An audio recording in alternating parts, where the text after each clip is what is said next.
Hi, welcome back everyone, and thank you so much for joining me again. And thank you so much for your patience. You've waited for this video for a long time.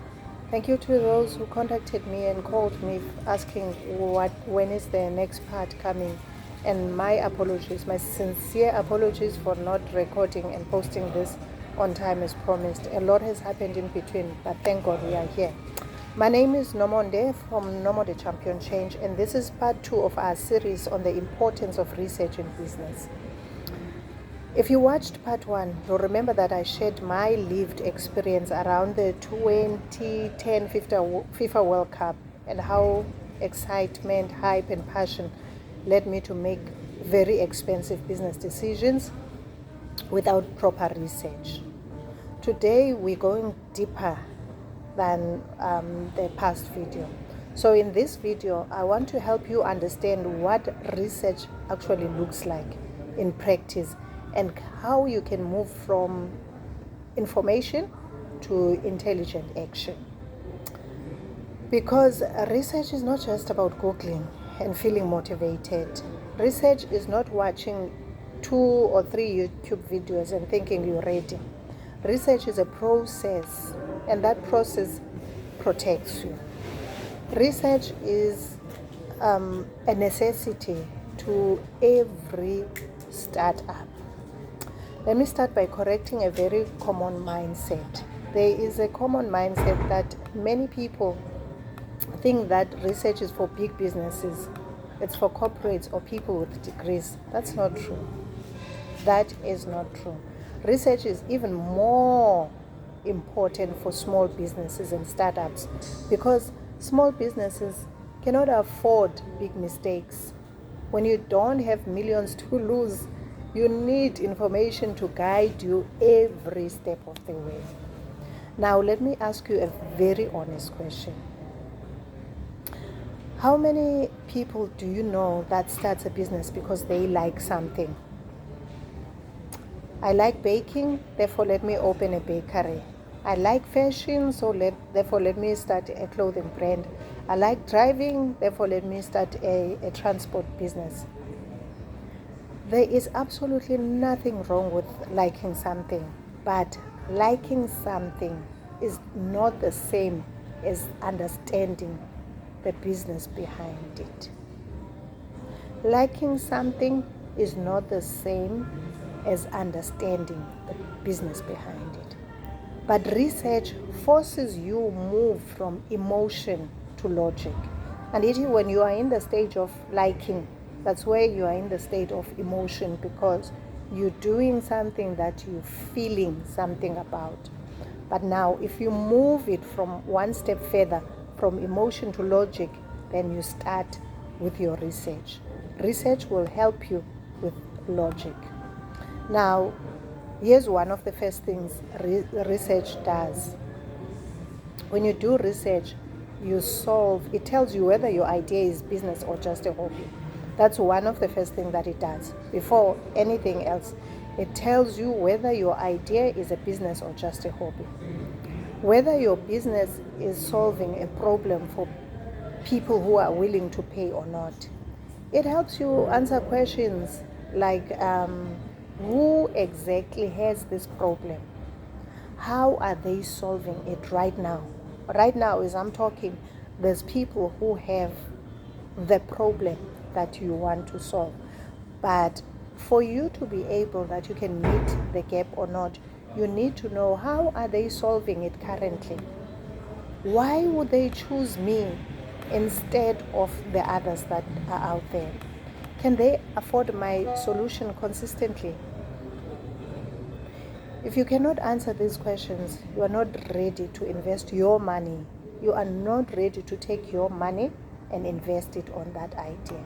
Another important thing that research does is that it kills assumptions, because most of the times we start businesses based on assumptions. We assume that people will support me because they know me.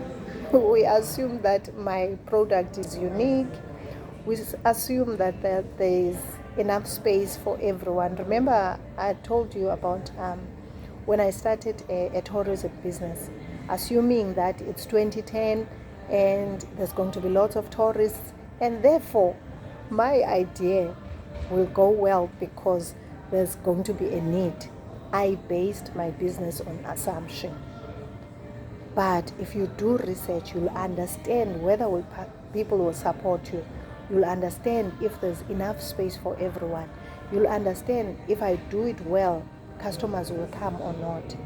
Research proves to you that there is a number of people that would be interested in the business.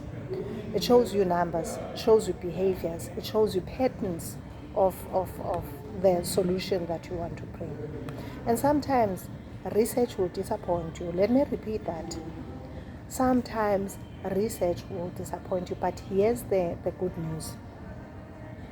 How does research disappoint me? Research will tell me that my idea is not strong enough as I thought. But the beauty about being disappointed by research is that it is the best being disappointed by research because it's cheaper than failing in business. Let me repeat that part. Being disappointed by research is the best because it is cheaper than failing in business. Research disappointment is cheaper than business failure. I'll still repeat it again. Research disappointment is cheaper than business failure. Now let's talk about the practicality of that. What exactly should you research? What exactly should you research? Now we say today you are ready, you have an idea and you want to start it, and you hear normally saying research is important because being disappointed in research is better than failing in business.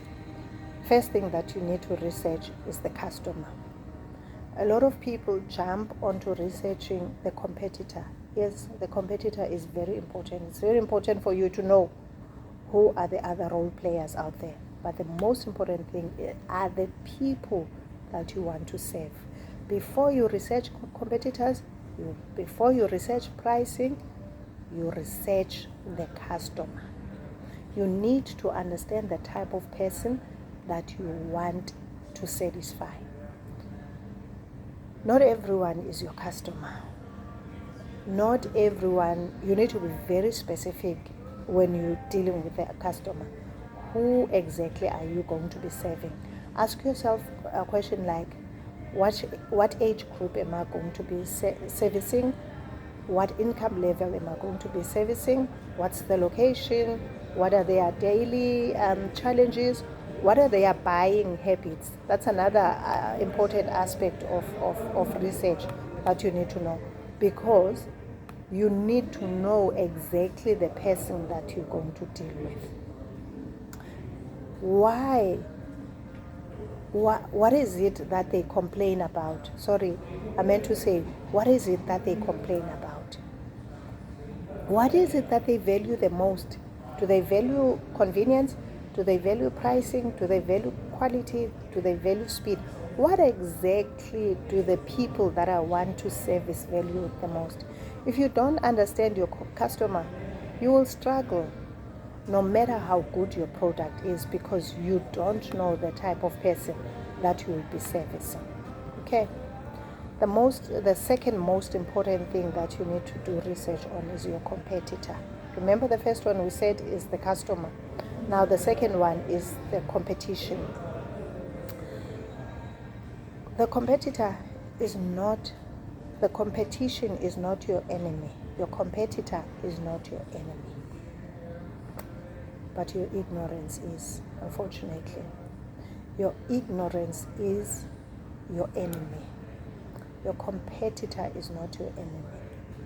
Now, when you are researching your competitor, you are researching so that you know the people that you are going in the business with. Who is already doing this? How long have they been doing it? What are they good at? What are their customers complaining about in the reviews?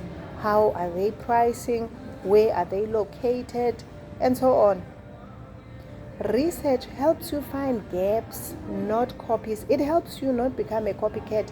You become unique when you do research about your competitors. You're not researching them because you wanna sabotage them or you want to be the best. No, you're researching them because you want to stand out from the competition that's already there. You are not entering the business to duplicate what already exists. You are entering it to differentiate what's existing. You're doing that so that the customers know, if they're looking for something different, they know that there's a new player in town. When you come and give them a new thing, then you're enticing them towards coming to you. And then the third thing that you are going to be researching is the costs and sustainability. The costs and sustainability. Let me stop it at this because I don't want it to be too long. Next time we're going to start on number 3 when we're talking about the costing and sustainability of your business, because many businesses fail because of lack of customers, and they fail also because of poor cost planning. Many businesses fail because of poor cost planning, and that goes both ways, whether you've overpriced or underpriced. We'll talk about that next time. So if you're looking for assistance with your research, please feel free to contact me. All my details are in my bio down here, and I will be available via phone call, via emails, and so on to talk to you about whatever it is that you need help with regarding research. Thank you so much. I will see you on the next one. Remember, on the next one, we're starting on number 3 when we're talking about the importance of costing and sustainability. Thank you so much. Bye.